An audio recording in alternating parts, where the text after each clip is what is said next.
welcome to the busiest weekend since, well, a couple weekends ago when it was WrestleMania weekend.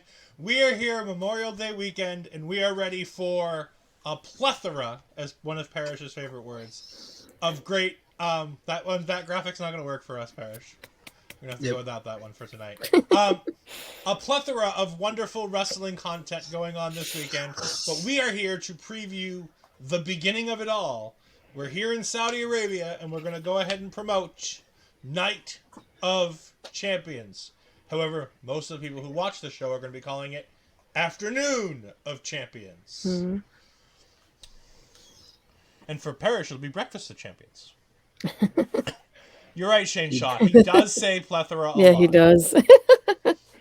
Why do you guys get mad? Because my dictionary is huge. Okay, Donald. Hey, anyways. I gotta speak your guys' language. You guys had that president. We don't. Yeah. Anyways, let's go ahead and start where we think WWE is going to start. And that is with Ali versus Gunther for the Intercontinental Championship. Wow, I'm not ready for this show, if you can tell. I've got Battleground on the mind. We've got three people trying. You wanted a host and have me hit the buttons, and this is what we're getting. And you're slacking on the buttons, so I'm slacking on the words. I have like 7 things open, by the way. I know. Any of you guys have the Twitch dashboard on? Just say. Yes, I have the Twitch dashboard open. I have beer on my head. Here. Astrid, go ahead and talk about Ali versus Gunther for the Intercontinental Championship. I mean, this will be a good choice for an opener, for sure. I know these two are going to kill it, but to me, it'll be obviously Gunther just keeping the title. But I just think the match in itself is going to be great, like it's been for Gunther, like with this reign so far, which is going to be amazing. I just hope it's just so balanced enough that Ali gets to showcase himself a little bit more from what we've seen recently from him, at least. Mr. Parrish. Yeah, I mean, I don't think a lot of people are expecting Ali to come out with the W in this, because I think it's quite clear that Gunther is going to have a likely Intercontinental title reign. But it is nice to see Ali finally getting that opportunity that, he's been on screen, clamoring about, but then we still haven't actually seen the creative kind of push with him yet. So he did win that Battle Royal, which I thought was awesome. Like, the way he won it was innovative, it was different and surprising, which I thought was really cool. He has that underdog mentality going in. However, he is going to get his chest lit by the chops of Gunther, and I don't see it happening very well. But at the same time, Ali being in Saudi Arabia, getting a chance to wrestle for the Intercontinental Championship, I think that's really good booking on WWE's end. Yeah, I mean, it's a nice way to take advantage of a star of a different type of descent. I mean, he's not necessarily Saudi Arabian, but he's Middle Eastern. No, I know, but that's also the thing. Like, if you don't have a guy like Jinder Mahal out there. Yes, Mike, there will be a plethora of chops. Thank you for joining us, Mike. I greatly appreciate it. Yeah. How are you guys doing out there in the comments? Shanesaw, Mike, how's your night going? I think this is going to be, like everybody else says, I think this is going to be a 5, maybe 10-minute match. If it goes more than 10 minutes, I'll be shocked. If it goes less than 5, I'll be a little shocked too. You think they're only going to give Gunther 5 to 10 minutes? Yes. I think this is going to go at least 12 to 15. Nope. If it's an opener, it needs to go some time. I have a bad fear that this is going to go the way of Brock Lesnar and Ricochet. And so hoping against hope, I'm hoping that Gunther will be like, no, I'm not going to do that to another talent. And just go ahead and, yeah, Mike's right. 8 seconds, screw you, Lesnar. I mean, at least the Ricochet match was at least about a minute and a half. But yeah, I think Gunther's going to go out there and go, no, I want to give him at least a little bit of opportunity. I could see this ending in somewhere around the 8-minute mark. I think that's probably, and honestly, I think that's probably just enough time. I don't think Ali in his first match against Gunther should get much more than that. Mike saying the reports are coming in that the World Heavyweight Championship will open in the tag main. I've heard the opposite. I've heard the opposite, so I'm going to be interested to see what would happen. I mean, in all honesty, the match order we're putting on is kind of what we think it should be. Mm-hmm. And honestly, I could see a multitude. I'll go with a different word instead of plethora. I could see this card in a multitude of different ways. I don't think there's a bad order for this card as long as you don't start with both the women's matches to start. Because I think there's a stinker in the two women's matches. I'll be honest. There's a stinker in there. And I don't think Asuka and Bianca are going to live up to Bianca versus Io from Puerto Rico. It's a night of plethora. Let's get it out of our system, Michael. A plethora of combinations. At least they don't have as many plethoras of combinations as they do for Double or Nothing. But, we'll leave Double or Nothing to the pros tomorrow morning at, I believe it's 10 a.m. Eastern Time with Mike the Ref and my tag team partner, Andre C. I will say this, Mike. You did hit a milestone the last time we met each other at Beercade. I didn't get a chance to buy you a drink. I will get you one on Sunday. So you got the Clamato juice, though, or whatever. I still don't know how you drink that. There you go. See, Mike, you're getting free stuff out of Paris. That's awesome. Yeah. I mean,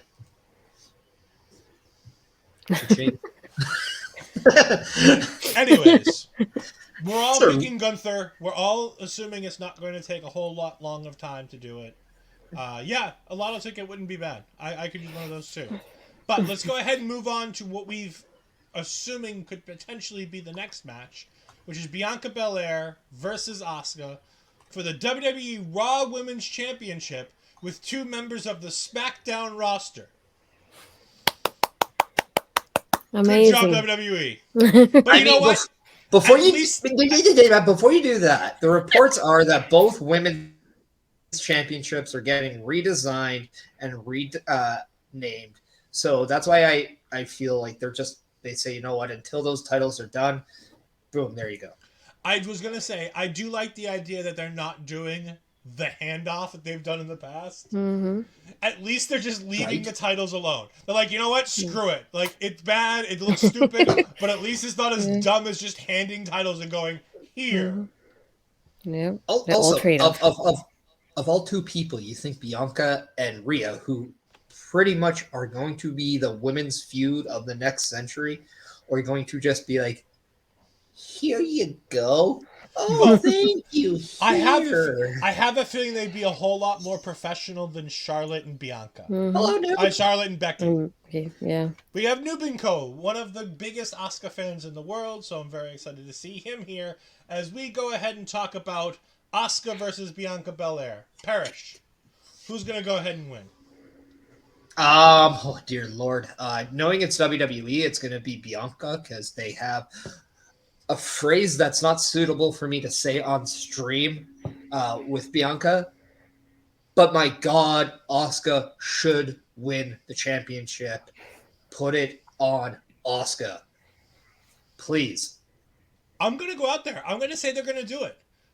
For the first time, I think they're going to make the switch. They're going to pull the trigger.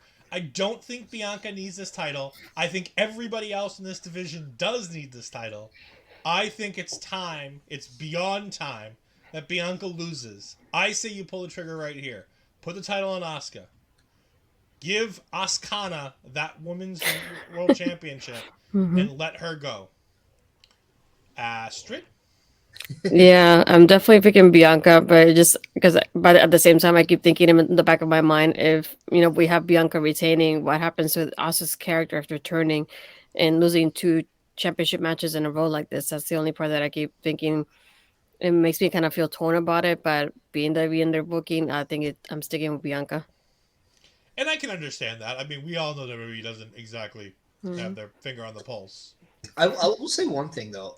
With Money in the Bank right around the corner, I wouldn't think it is the worst idea to have Asuka win the championship here and then have Bianca win Money in the Bank. And that is what the catalyst could be to start setting up Bianca Rhea at SummerSlam. That'd be great. We have the voice, Joshua Joseph. Thank you for joining us. Who says Bianca drops and the Street Profits and Belair go to the heel to be the heeliest heels of heels. I love that idea. By the way, Joshua, great job with Bobby Munson. Great job with our own parish right here. Yeah. Over the last couple weeks with those interviews. It's been fantastic to hear those. Go ahead and check that out on Spotify. You can see it via Bobby Munson's Twitter account. To go ahead and check out the voice, Joshua Joseph, and his wonderful content. You have Noob and Co. saying, I'm going with Asuka just to shut the Asuka fans on Twitter up for once because it's getting real annoying for the last 5 years. I've had enough of Asuka deserves better and justice for Asuka nonsense on social media. To be honest, here's the funny thing. I don't think Asuka's had it all that rough. Has she had championships? No. But has her character been that poorly done? In the pandemic wrestling, her and the Golden Role Models were one of the best things on television. The Golden Role Models and Asuka, with Sasha, Bayley, and Asuka, that whole little just triangle, the three of them, and then Kairi Sane over here doing nonsense that I don't even care about. Yeah, not a Kairi fan. But no, the three of them carried the women's division for the pandemic era, especially in the early days. Yeah. Those girls carried. So the fact that Asuka's being treated as this mistreated and, unused talent and not being used to her proper, other than not winning championships and, being slotted behind Charlotte Flair in the pecking order, I don't think anything really dangerous has been done to Asuka's character. I'm just going to say, well, first, I need to say this. I love how, Ed, you told me that the layout for the paper preview thing was bad because it blocked everyone. And then our comments are just exactly 10 times worse. I don't understand. On every other show, the comments are perfectly normal sized. And when we do paper reviews and previews, the comments are gigantic. You know why I think that? I think it's because we have the ticker and a layout done. Maybe, but it's awful, and I hope Shula gets that fixed sometime soon. Does anybody have anything else they want to say about Bianca Belair versus Asuka? No. I like kind of where Astrid was saying about if Asuka was to lose this match, what's next for Asuka? But here's the thing: if I want to kind of flip it the other way around, if Bianca loses in, let's actually say, a dominant fashion by Asuka, if Asuka actually embarrasses her with her mind games and then whether it's taps her out or whatever it is and win, what does that do for the psyche of Bianca Belair? Because she has been the most dominant Raw Women's Champion of our modern time, only to have an embarrassing loss for it. I think that would be a great storyline moving forward for Bianca Belair, who I think right now kind of needs that because she just runs through people like a knife through butter. It's just insane that she still has a title on here, but her title feuds just go almost like that. But if she was to get the edge of defeat once, what does that do for the evolution of Bianca moving forward? And then that maybe is what we can get to Josh's thing about maybe turning that psyche of going a little bit cuckoo, because I do think that actually is beneficial for Bianca. Yeah, and I mean, people forget. We've seen babyface Bianca Belair for so long. People forget the undefeated NXT version of Bianca Belair, which was so good in the early days. Because I wanted nothing more than to slap her because she was so annoying as a heel, in the right way.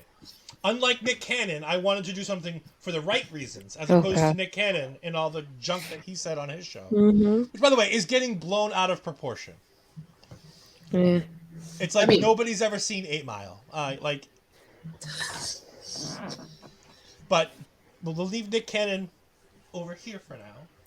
And we'll get back to Bianca Belair. I think her being a heel could be so great. And as Joshua Joseph says, sorry. I see the JJs and just instantly go for Jackson. I don't know why. I love the idea of a Nation 2.0. Like, I don't need to call it Nation 2.0, but I love the idea of her and the Profits forming this heel faction. Because the one thing we've never seen is heel Profits. Mm-hmm. And I think with her as a heel and them as a heel, I think it could be really fun and interesting. Especially that she is a female that could get in there and kick ass too. It gives that a different dynamic. Not to mention, like, I'm not even gonna lie. I always thought the one thing missing from the Nation of Domination that could make it better than what it was, even back then, was a strong female presence. But like, it needed to be like. That's why I thought like Chaz would have been perfect in that role, or even Jacqueline, to be honest.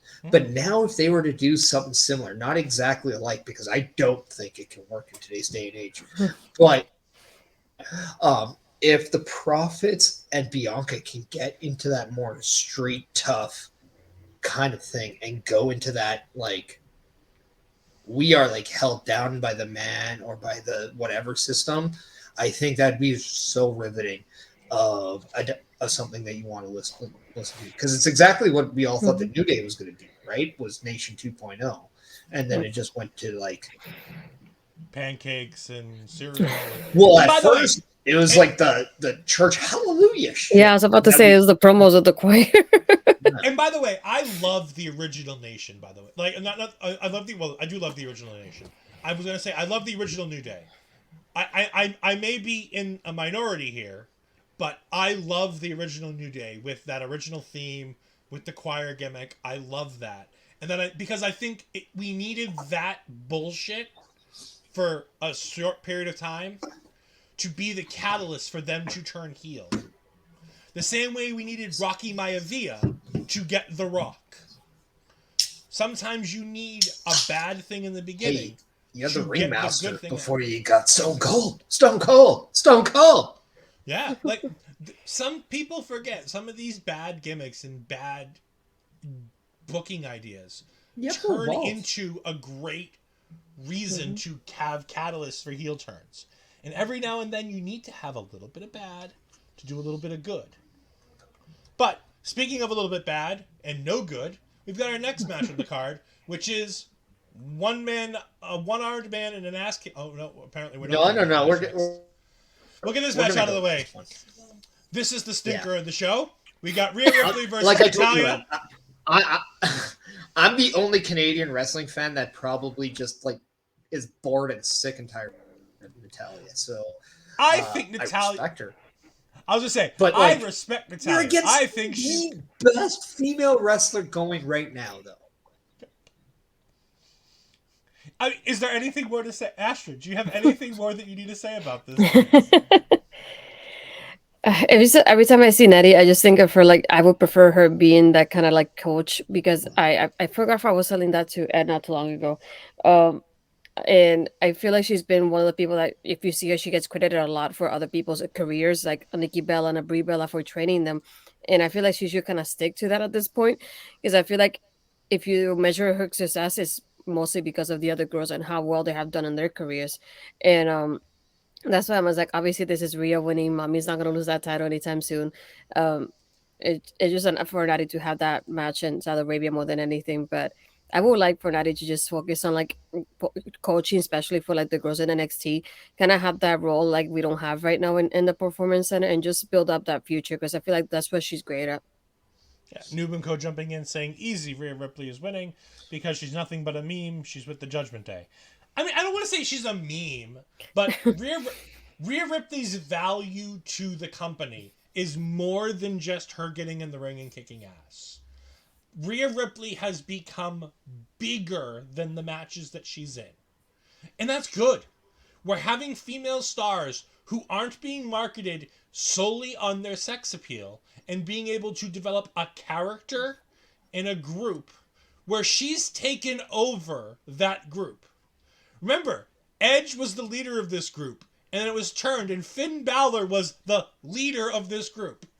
And quickly, it was changed when they brought in Dominic, that Rhea Ripley became the leader of this group. She is on top of the world right now.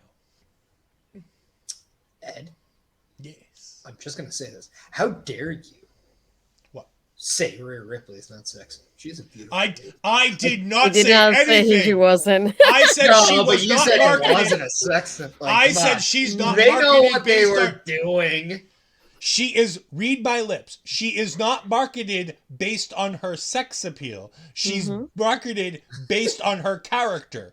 She is mommy Character for a looks very like it throws dominant Dom reason. Dom around in the bedroom. That's fine. Can I there be is Dom a little Dom? bit of sex appeal going Can on. I be Dom Dom then? Like, for a minute here. Can I be Dom Dom if that's the case then?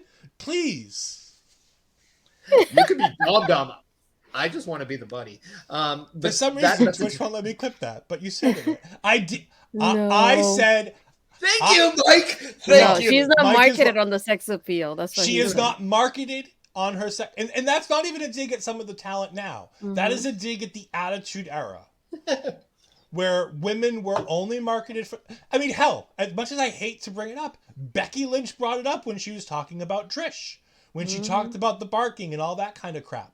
Like, that was the way that people were marketed then. Rhea Ripley, as gorgeous as she is, and as wonderful as she is, and trust me, she's mommy. She is not marketed based on her looks. She's marketed based on her talent. Rhea is the champion the women's division deserves. Nat has put so much to keep women's wrestling back as of late. Look at her social media. She's just pushing the sex aspect and not the talent. You're a heart, act like one. I mean, you make your money where you can. Fun fact, Rhea Ripley is a Dragon Ball Z fan. She's literally the Frieza of WWE. No, she is not Frieza. She is Vegeta. Because Vegeta was the attire that she had when she took on Charlotte in the pandemic WrestleMania. What has this show become? It's I'm not going to lose a a Dragon rant Ball Z session. I'm going to say this, and I think parents' it needs fault. to be said. Rhea Ripley should beat Roman Reigns' title reign when she is done as women's champion. I think she could. I think it would. Again, the same with Roman. I think it could get boring. Because there are a lesser amount of talented women for her to run through, unlike Roman, where there is a vast majority more talent pool for him to run through as champion. I think I said that without offending anybody. It's 2023, and if this is on Twitch and we promote it on Twitter, chances are there's a boatload of people offended, and they don't even know how to spell the word. So, But no, I agree that she needs to have a dominant and long reign. I have no argument with that. I'm just saying, when we start talking about the 1,000-day reign, which, by the way, Roman eclipsed today. Today is day 1,000 for Roman Reigns. I thought Night of Champions actually No, was 1,000. today is day 1,000. BT Sports already put it out there, which is the WWE affiliate for the UK. But we're going to move on from the SmackDown Women's Championship with the two talent from the Raw. And So move just on. be safe. We're all picking Rhea, right? God, yes. Yeah. There's not a universe in the multiverse where Natalya wins this match. No. Okay, just making sure. Just making sure. All right, and now we get the one-armed man in an ass-kicking contest as we have Brock Lesnar versus Cody Rhodes. I still hate this match. I still feel it's as pointless as it was a month ago. I still don't understand why we're doing this. And I hope Brock absolutely rips Cody's arms clean off at this point. Because I just don't care. Tell us what you really think, Ed. I told you that Ed rant session. So there you go. Just to give That's us a what it little is. soothing. Astrid, Okay. why don't you go ahead and Yeah. talk nice things about Brock and Cody? I got none. Next. I'm bored with this, to be honest. It's just gonna end in a couple seconds. The Sorry. voice Joshua Jackson says Cody gets DQ'd and it goes to round 3. It's potentially Cuban Code has somebody who's gonna die. Parrish, what do you? Parrish, you're the in-ring talent. Tell I me was. what good you were the in-ring talent. Yeah, it was. I mean, You're the only one of the three of us who's ever stepped foot in a wrestling ring. that's fair. Go ahead and tell us the the perks. Is there any good reason to have Cody Rhodes win this match? To win? Yeah, win. because you can make Cody Rhodes a legitimate badass if he has one of that heroic performances, right? Like if he is somehow to make it believable that he can hold his own and do that, he looks so good coming out of that. However, I can understand why people are like, oh, I'm sick of like this. It's always Cody. It's always Cody. It's always Cody. The reason why Cody's taking the title off Roman. At some point down the road, it's going to happen. It's just a thing. He's not winning the world's heavyweight title here.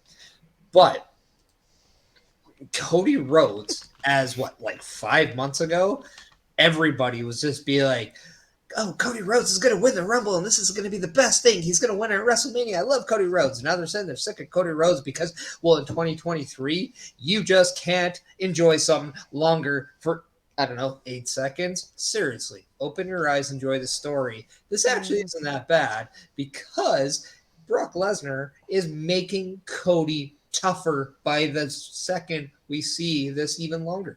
Like, the beatdown on Monday Night Raw was fantastic. And what's great about it is Brock Lesnar understands how to do this. Cody Rhodes knows how to do this. Does Cody need a win? Does Brock need a win? No, they don't even need a loss. But right now we know a loss hammers Cody a lot more than a loss would hammer Brock. So because of that, even if Cody gets disqualified, it just means that he's taking the fight to Lesnar, and that means he's believable. And that is what matters in this. It doesn't matter who wins. It doesn't matter who loses. It just matters on how tough Cody looks at the end. All of that is very true. I will state, however, though, I'm not upset by the fact that it's Cody Rhodes. I love Cody Rhodes. I want Cody Rhodes to do wonderful things. I think that they're wasting him using Brock Lesnar. I think there could be more fun things he could be doing on the downfall of not finishing the story that he could be doing instead of just working with Brock Lesnar. And I think Brock Lesnar could be doing more things to do good things for other talent on the Raw roster. We also have Joshua Joseph. Damn it, I'm going to get that name right one of these days. Coming in and saying, Ed, fun fact, Ash is in Fight Club. She doesn't talk about Fight Club. Them's the rules. He also says, I'm a believer. I'm here for testosterone-filled fight. Give me more. Like, I'm going to enjoy this more than I enjoyed the one in Puerto Rico, because at least there's a reason to have this match. But I'm going to be disappointed if Cody Rhodes wins this, to be honest. Because there's no reason why legitimate UFC World Champion Brock Lesnar should lose a fight to a man with a broken arm. Mm-hmm. Broken arm. If you're going to give me the story that Cody's arm is broken, then you can't sit here and have me honestly believe that he can go ahead and beat Brock Lesnar in a fight. It's different from beating Seth Rollins in a wrestling match, which is different. And there is a difference between the two. They are. Nightmares are very scary.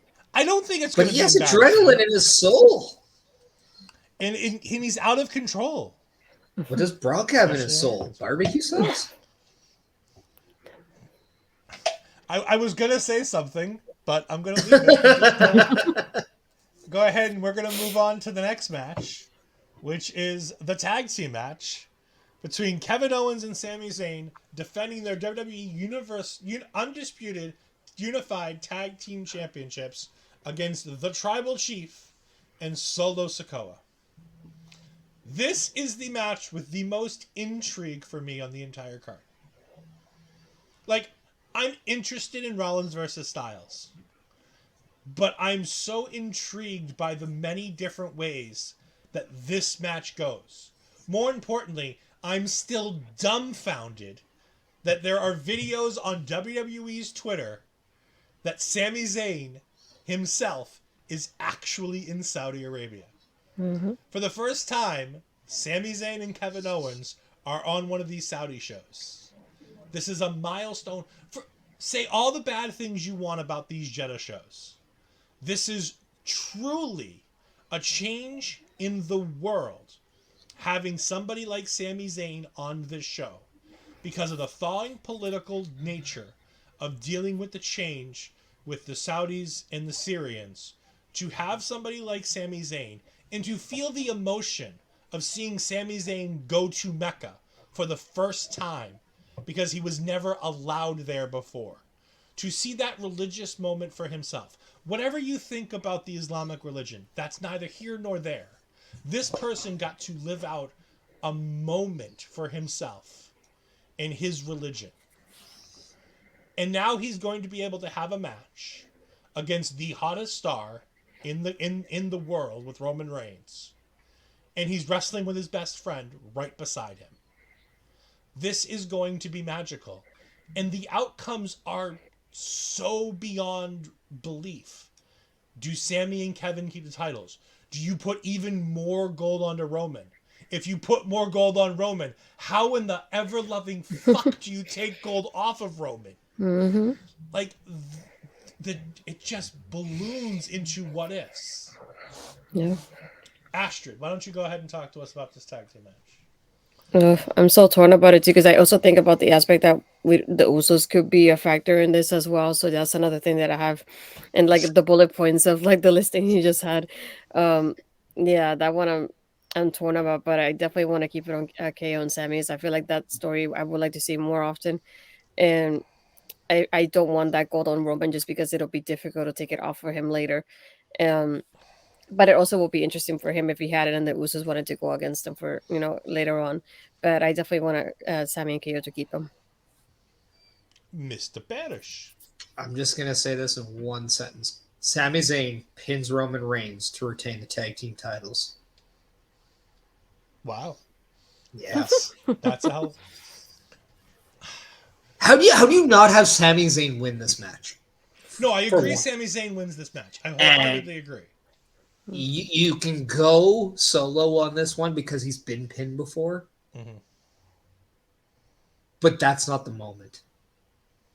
That's not the moment here. Do the Usos get involved? They very well could. I would love to see the Usos screw Roman Reigns out of this match. That would be amazing. Like, amazing. But Sami Zayn pinning Roman Reigns, that is something you talk about the day after. Yeah. Because that is his first pinfall loss since, of all people, Baron freaking Corbin. In the dog food match. Yeah. It's the dog food. That was the dog food feud was the last time that Roman Reigns was pinned clean. Mm-hmm. It's absolutely unbelievable. We got Noob & Co saying Sami and Kevin are going to win because the bloodline is going to continue to fall even further. My question about this match comes down to one man. And unfortunately, the match is not about Sami Zayn for that part. What does Solo do? Now, a bit behind the curtain. None of the three of us have seen tonight's SmackDown. No! Parrish was working. I was out getting ice cream. And Astrid was watching Under Siege. So none of us have seen what happened on SmackDown. I had it in the background, but I didn't pay attention, so I can't even say what happened. And me and Parrish were setting up the room and getting all the graphics organized. I was spelling Brock Lesnar's name wrong, apparently. We weren't because I was Russian. Yes. You were definitely a Russian. It's okay. Yeah. But no, my question is, does Solo Sikoa walk away? Because I think that's a way that you can do this. Mm-hmm. You can have Sami and Kevin win by countout when something happens between Roman and Solo just walks away, and Roman follows and gets counted out. I have something that I'm curious about. Yeah? Instead of just walking away and deserting Roman, which I think is more likely to happen because it's, the steps, right? Mm-hmm. But we did see last show. Solo pretended to Simone, or almost spike Jay, right? Mm-hmm. What happens if he spikes Heyman because Heyman just gets too in his face? I'd love it. Like I said, then he just walks away. There's so many different ways this match can break. And that's why this match is so intriguing to me. That being said, I do not think this match in any way, shape, or form should be main eventing the show. No. There's no reason this match main events this show. I don't think. I think it probably will because it's WWE and it's Roman Reigns. But even with all of the what ifs, I still think this match needs to go on second to last, third to last, or middle of the show. You got 7 matches. This match is at the halfway point or on the back end of the show. If it's me, either that or I open with it. If we're not going to open with the IC title match, this is the match I open with.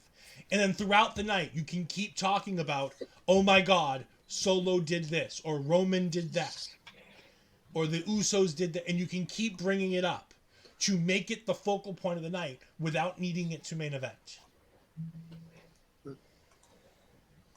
No. But, so we are all, it seems like, on the same arrangement. We are all taking KO and Sammy. Yeah. Have any... Oh, no, I took Asuka. That's the only change that we've had with any of us. I took Asuka. You took Asuka as well, okay. I did. All right. I just think WWE has like too much of a stiffy for Bianca's title reign right now, and I think right now this is the perfect time to. We're not going to talk about stiffies and Bianca No. Belair right now. We're not going to talk about... No. We're not going to talk keep about the that F right in there. We're going to take the Nick Cannon stuff and put it off to the side, remember? Anyways, the next match that we're going to talk about is Becky Lynch versus Trish Stratus. Astrid, you're the expert on women's wrestling in this show. Why don't you go ahead and talk about this right after we get this comment. They should make one of the women's matches the main. First 2 good matches that could main event, but a second big FU to, well, you know who. I'm all in favor of a women's match main eventing pay-per-views. I'm entirely on that train. However, none of these matches, including the one right now we're talking about right now, are worthy of that spot when you're crowning a new world heavyweight champion in general, and that you're doing the first title reign with this championship. But I am on the opinion that having women's matches main event isn't a bad idea, and is a great FU to other companies. Astrid, as the expert on women's wrestling, do you think that I'm correct in that statement? I knew you were going to say that. Yeah, it just feels like the build-up, even though I wish its build-up was better than what it is right now. So I don't see it main eventing. Plus, like you said, it's like the part of like you're crowning a new champion. I do want Seth Rollins to have that moment of being crowned champion to end the show. So I don't see this having the same, type of feeling or meaning in this match that we have with the title match between Rollins and AJ. So this is definitely one that I would put, towards the end of the card somewhere, but I wouldn't have a main eventing. My pick definitely Becky Lynch for this one. I don't want Trish to win it because I feel like she's not going to be here too much longer after this, probably. And we see Becky's going to stay in the roster anyway, and I feel like she is probably going to end up facing Rhea sometime soon. So we definitely need to keep her, kind of start giving her that momentum that she needs to go back to that championship match. But yeah, other than that, it's like I feel like this should have been a lot better, like the build up in itself. And I'm not expecting it to be great on Trish's end because it's been okay on her end for me. But I know Becky's going to do great.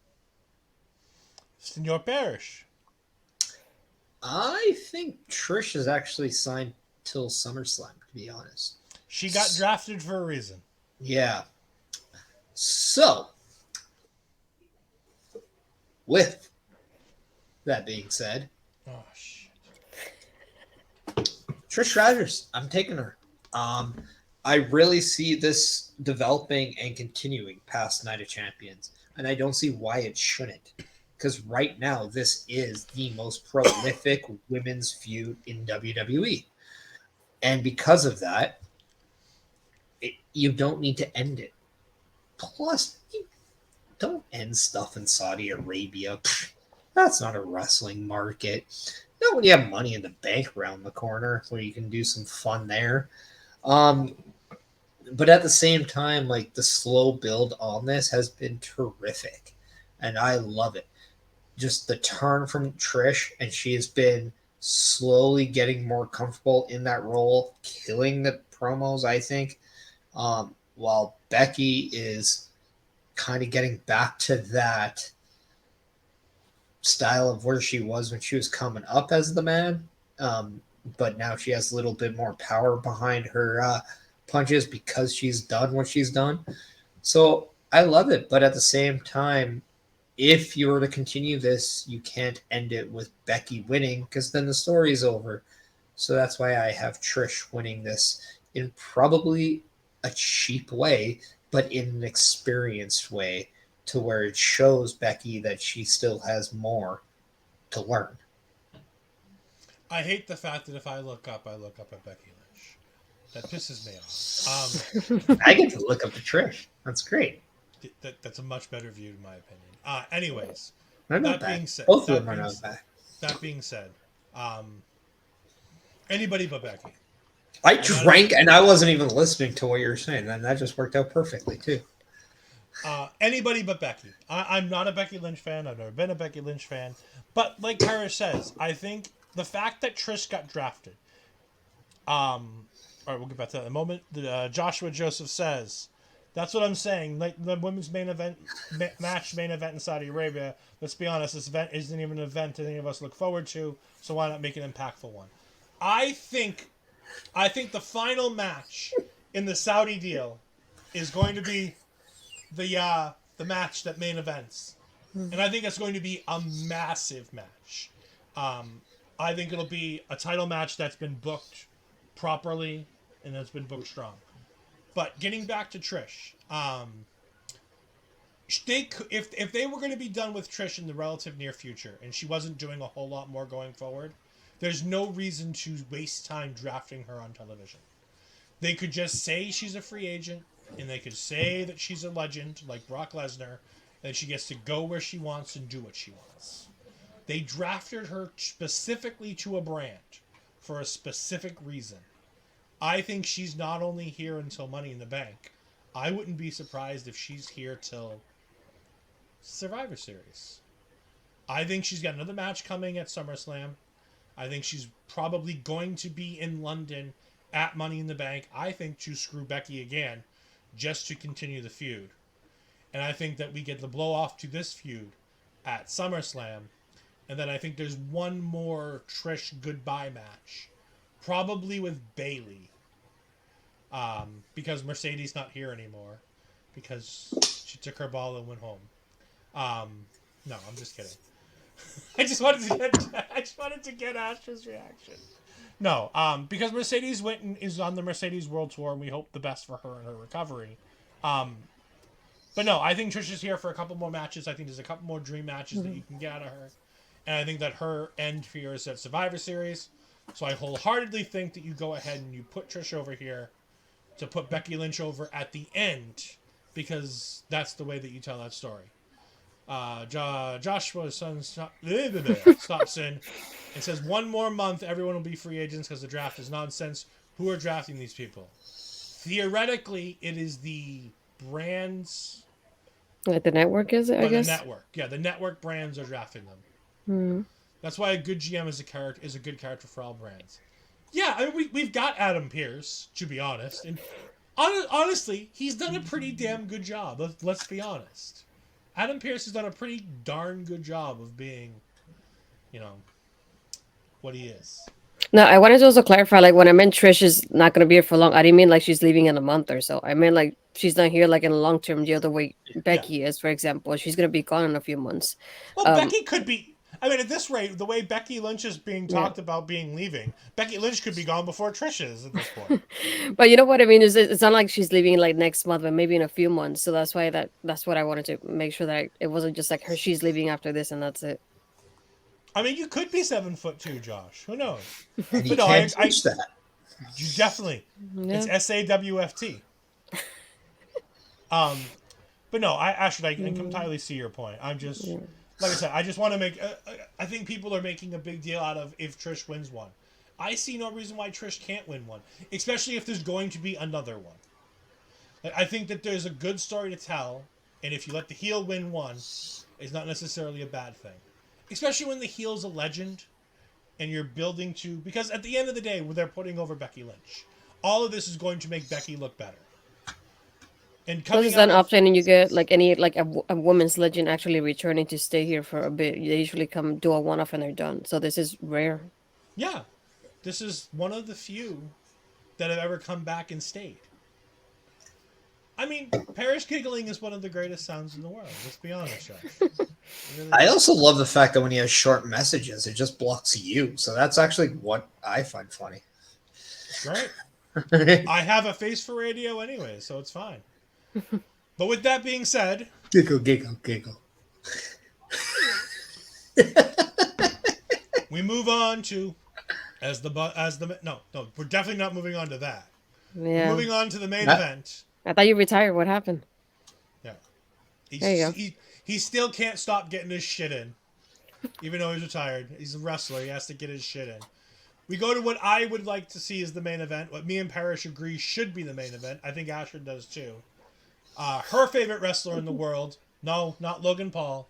Seth freaking Rollins versus AJ Styles, the phenomenal one, to crown the first and potentially the next, depending on which news story is correct about what the actual lineage of the new World Heavyweight Championship is. Parrish, what you got? Seth Rollins winning. Like, I don't think it's any surprise that Seth is the Triple H guy here. Like, everybody has their guy. It's nothing against AJ Styles, but AJ Styles is currently starting something with Grayson Waller on SmackDown, and I think that's going to continue. I wouldn't even be surprised if Grayson Waller somehow interferes in this match. I wouldn't be shocked if it wasn't, because when it comes down to purist of anything, these guys are going to put up probably one of the best in-ring matches we've seen all year in the WWE. But Seth Rollins is by far the uncrowned MVP of WWE in the last 3 years without a world title. He is the only man that's actually defeated Roman Reigns during his insanely long reign by disqualification of the Rumble. Never got the rematch for it, even though he won, which makes zero sense. But Seth Rollins has been carrying the ball on Monday Night Raw, helping elevate the United States Championship, helping guys like Austin Theory, made Omos look like $1 million at the last show. And this is time where you got to put your stamp of approval on the guy who's the ink of your stamp, and that is Seth freaking Rollins. Astrid, do you have anything to add to this? I guess it's ironic how it's my favorite and then my brother's favorite in one match, where my favorite's gonna win. I know, I feel like it's definitely he needs that crowning moment to end the show, and I feel like it will be a great way to start the wrestling week like this. My favorite. There you go. It will be a great way to start the W weekend by having him win and having that moment of like, I don't move. I worked hard of the past 3 years, in the roster to have this as like the winning prize. So definitely see him winning this, and I feel like it'll be great because now he's been working with so many people on Raw that they could end up being his opponents in the next few months. So definitely has to be Rollins. Yeah, the only thing I find it interesting is Seth gets this opportunity at the exact same moment that they decide to go ahead and let him start filming for Captain America 4 New World Order. I'm assuming his role is going to be small. I'm assuming he's going to be done relatively quickly. I don't think he's a long-term role in that movie. I think it's going to be much like a George St. Pierre was in the second Captain America and in the Winter Soldier, a Falcon and the Winter Soldier. There's no reason to put AJ Styles over in this match. AJ's great. AJ's got plenty of things to do on SmackDown. I think AJ Styles comes out of this looking great. He goes into a feud with Grayson Waller. He beats the hell out of Grayson Waller in a couple matches. Making Waller look good, but doesn't lose to Grayson Waller at any point. And then I think he's the opponent at Money in the Bank for Roman Reigns. That's what I would do with AJ Styles if I were WWE. Paris said it all. Rollins has done so much good work. And when is the last time that a babyface organically turned babyface? without the WWE doing a single thing to do it. Seth Rollins has gone from being a heel to being the babyface, and he has changed zero about his character, except that he lets people sing along to his music. That's the extent of what he did. He became the drip god, and it just changed who he was to the fans.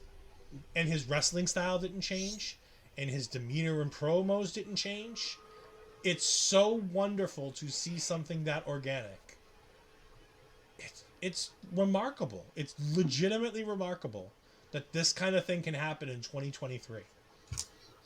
In the world of short-term storytelling, that this man is going to be able to revive this championship at a pay-per-view that he's had bangers at in the past.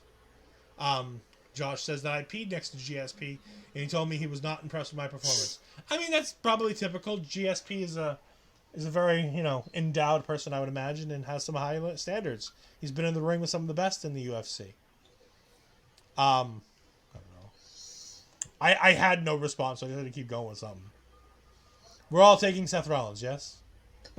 Yeah, I'm just curious why, of all things, he decided to pee next to GSP. Yeah, why didn't you give the one stall buffer, man? Like, what the hell? You know the rules. You've seen Hawkeye. You know the rules. You don't just stand next to another man. I don't know. Anyways, so on the entire card, we all have the exact same predictions, except for me and Parrish are taking Asuka, and Asher's taking Bianca. Yeah. Well, That's a very astute opinion that you came up with there, right? yeah, no, I think it's... Here's the funny thing. We all think it's a pretty predictable show. Like, with the exception of a couple things, we think that most of the show is relatively predictable. Mm-hmm. Are we excited to watch the matches?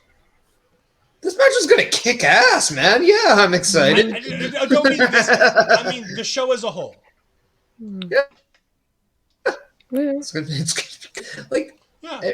people kind of had their reservations over the last PLE, and it was amazing. So, it's wrestling. If you love the build, you're gonna love the show. Just enjoy it, watch it, and then. Do you think we're gonna get the same? Watch us shit on it on the review show. Do you think we're gonna get the same kind of reactions out of the Saudi crowd that we got out of the Puerto Rican crowd? Maybe not the same, but they'll like it. They've always been into it. Like, they're not a horrible crowd. They're not Corpus Christi. God, that Corpus Christi crowd is so bad. I still like. It's funny. Like, you just say like a random town like that, but it's not. That's an awful town. Because I remember that Raw, and I will never forget the town that Raw was in when they had a really good Raw, and the crowd just decided to do nothing the entire night. We're almost at the hour mark, so we want to... all right, so Josh asks a good question. We're going to get to what all of us are doing. Is our local establishment show doing a watch-along? No. Yeah, we do watch-alongs every Monday for Monday Night Raw. Yes, but not for... We are not doing a watch-along for the Champions. We are not doing a watch-along for Double or Nothing. We're not doing a watch-along for Battlegrounds. Well, no. I'll be doing a watch-along for Battlegrounds, but I'll be live at Battlegrounds watching the show. What we are doing is we are doing a plethora, to get back to the beginning of the show, see, tying the beginning and the end together, of shows. Astrid and I are going to be having in 12 hours' time, to the moment, Astrid and I are going to be having BR Doc Chris Mueller from Bleacher Report on as we talk predictions for NXT Battlegrounds. Astrid will then be joining me, Carl Carafel, and this guy right here. Yeah, nobody sees her pointing. The three of us will be joined by Carl Carafel to do the post-show reactions to Night of Champions tomorrow following the PLE, probably around 4 p.m. Eastern Standard Time. Yep. Then, sometime on Saturday, I don't remember the exact time, we're going to be having Bobby and Lauren Goodnight doing the preview show for AEW's Double or Nothing. On Sunday, we're going to have Chris Parrish with his brunch buster, Bobby Munson, doing Busting Out episode 40 as they go ahead and have a nice milestone. And they have an announcement to make on that show, I've been told. I mean, we say a lot of things. They have a special announcement to make on that. We might have a plethora of announcements. Oh God, They're going to no! have at least You have two. to tune in to find out. I think they're going to have two. My guess is two, which is not a plethora. But either way, we definitely set the bar high and underachieve. That's our thing. Either way, we are also going to have a post show for NXT Battlegrounds with my tag team partner Astrid Pizarro being joined alongside by the Ella J, is going to be taking my spot on NXT Taking Over to go ahead and cover that show.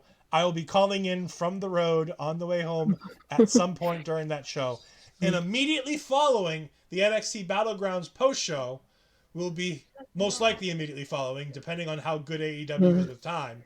We'll be having the AEW Double or Nothing post show with Bobby Munson and Lauren Goodnight. And then Monday I'll be sleeping. Don't call me. Monday I'll be sleeping. It's a holiday here in the States. Yeah. Don't call me. And Parrish will be joining the Raw Watch Along crew as per usual to do the Raw Watch Along, and we'll also have an episode of Paramindful. Yeah, and I'll be there in entirety on Monday because I don't work Monday. Well, that's unfortunate, but we can only get so many good things. With that being said, Astrid, where can the good people find you on the social medias? You can find me on my Twitter at Astrid Pizarro and my Instagram Astrid Pizarro 20. And then I keep forgetting the date. Tomorrow, after Night of Champions, hopefully around 5 o'clock, my episode of Astrid Ask with Alyssa Marino. It's going to be premiering on my YouTube channel. And that's about it for now because he said everything else. Mr. Parrish, where can the people find you on the social medias? Oh, and good thing you said social medias because I was going to say probably a bar if they're still open. But you can follow me on Twitter at Chris Parrish, Instagram Chris.Parrish. Just follow those because everything else I don't really use that much. So do those. I'd appreciate it. But also check out all the local establishment stuff because we have like goals that we want to hit, like get to 200 followers on Twitch. So tell your friends, tell your family, tell your enemies, tell the random bums you're seeing on the streets. Why not? It's good stuff. Yeah. Ed, you can we find you on the social media. You can find me very easily on the social medias at EdFries12584 on Twitch. Not Twitch. On Twitter. That's the one. You can find me on Twitch at EdFries2002. You can send me a whisper. It's great. You may not find me streaming there. I am, however, going to start streaming Marvel Snap in the near future. I follow only for Ed. I agree. People should follow for me. I get people. It's great. Otherwise, you can see me on a multitude of other platforms of wonderful places for all kinds of wonderful shows. I'm going to be having to fill in on Making an Impact on a Thursday night in the near future as we get ready to go towards... What's the next one? No Surrender? Today's Under Siege. There's another one coming up. But with that being said, we have hit the end of our show. We are going to go ahead and raid the Dad Trainer, who's playing some WWE 2K23. So go ahead and send him all of our love and respect, and go be nice to him as we go ahead and do that. Thank you, everybody, for joining us. We will see you in 12 hours for the NXT Battlegrounds preview show. Goodbye. Hey, Mark. Bye, Mark. Hi, Mark. Bye, Mark.